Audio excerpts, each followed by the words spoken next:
Et je vais être très simple parce qu'en fait, le titre de notre conférencier, c'est quand même assez incroyable. Ce soir, on reçoit Philippe Perrin, qui est astronaute à l'Agence spatiale européenne.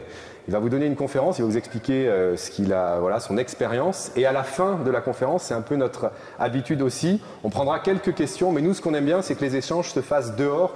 Donc, il y aura une séance de dédicace par la Librairie des Volcans du livre, qui est plus derrière moi, mais qui, voilà, vous en parlerez certainement, Philippe, dans un instant, qui s'appelle En apesanteur. Voilà, donc grâce au volcan, vous pourrez le retrouver aussi à la sortie. Un immense merci, Philippe Perrin, d'avoir accepté notre invitation. On est très fiers de vous recevoir et on a hâte de vous écouter. Voilà. Merci. Merci.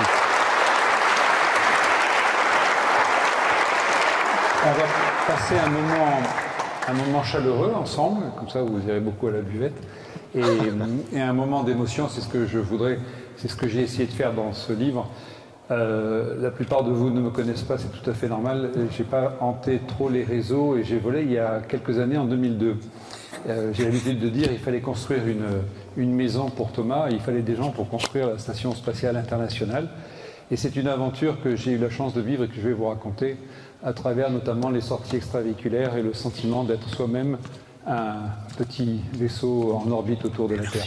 Est-ce que vous voyez bien sur la droite? Je me suis mis là, vous arrivez à voir l'écran? Alors on va commencer. L'espace, c'est le lieu des sciences, c'est le lieu des mystères. Ça a été au départ un lieu féerique, inconnu, et puis ça a été très vite, souvenez-vous, Newton, le lieu des sciences parfaites, les objets qui avaient effectivement ces mouvements parfaits qui ont permis de mettre quelques équations sur la physique.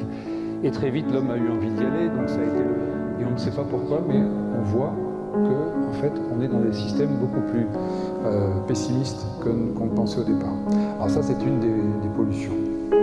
Alors bien sûr, il y a l'autre pollution qu'on connaît tous, mais il me semble que la vertu d'un astronaute, souvent, c'est de ramener des photos, et je n'avais pas de photos à vous ramener de la pollution au dioxyde de carbone. Alors je vous ai ramené un petit montage. Un montage qui a été fait il y a très longtemps par la NASA, et qui montre, au cours d'une année, donc vous avez ici le cycle de l'année, c'était l'année 2006. Vous voyez, on avait très très peu de ppm à l'époque, hein, on n'était pas encore au 400.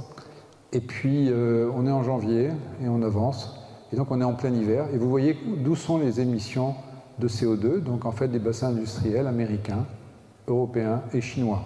Donc c'est pas toute la Chine, hein, je crois qu'on est tous un peu pieds et poings liés.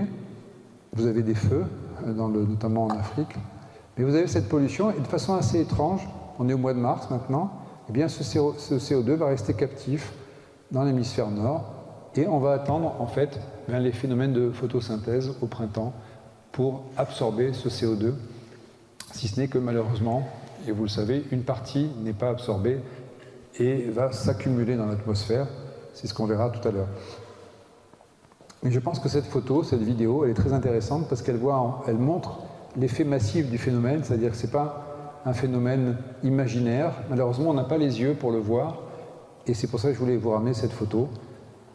On arrive maintenant à l'effet de photosynthèse, on arrive bientôt à l'été, et on voit comment, eh bien, et c'est pour ça que planter un arbre, c'est important, parce qu'on arrive à capter, bien évidemment, une partie de ce CO2. Peut-être que réenrichir les sols, avoir des sols vivants en agriculture, ça aurait le mérite également de ramener du CO2 et de faire en sorte qu'à la fin du cycle, arrivé à l'été, on ne soit pas un peu plus loin sur l'échelle qu'on ne l'était en début de cycle.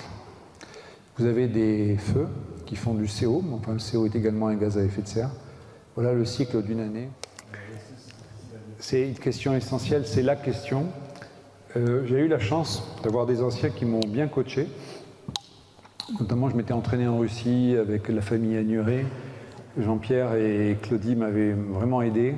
Quand je suis arrivé sur Terre, d'ailleurs, Claudie était ministre à l'époque et elle m'appelle. On me dit, tiens, t'as un ministre qui t'appelle. Je décroche, c'est Claudie qui me dit, comment tu vas? Je dis, oh, je vais très bien. J'ai fait une belle mission, puis surtout, je suis en vie, donc je suis content. Elle me dit, fais attention, ça ne va pas durer.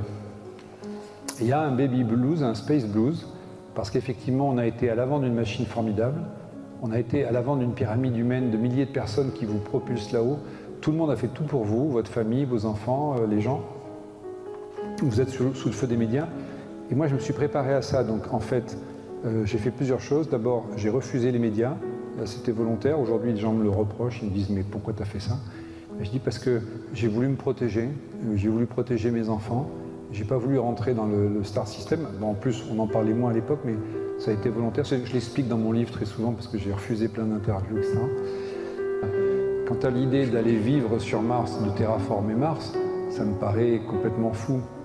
Ça permet un peu de parler d'Elon Musk. Hein. Elon Musk, c'est terrible parce que c'est quelqu'un qui est absolument, en termes techniques, génial.